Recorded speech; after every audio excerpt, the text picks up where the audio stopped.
Տիկին Վադալյան, ուրեմն նախկին պատգամավոր Արման Բաբաջանյանը այս ամբիոնից ձեր ներկայությամբ Դաշնակցությանը համարել էր տերորիստական կազմակերպություն։ Մենք դիմել ենք դատարան հայց, ժողովրդավարության կանոններին համաձայն, այդ եք չէ անդադ քարոզում մեզ, ասում եք դիմեք դատարան, կա դատարանները հնարավորություն են տալիս, դիմեցիք դատարան, դատարանով 3 ատյանով պարտավորեցվեց, որ Արման Բաբաջանյանը պետք է ներողություն խնդրի իր արտահայտությունների համար։ Մինչև այսօր դատական ակտը չի կատարվել, մի քանի անգամ այս ամբիոնից հանձնաժողովում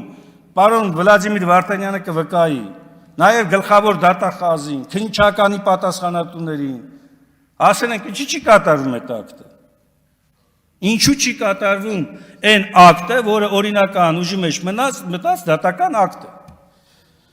Պատասխանը գիտեք որն է։ Քննությունը ընթանում է։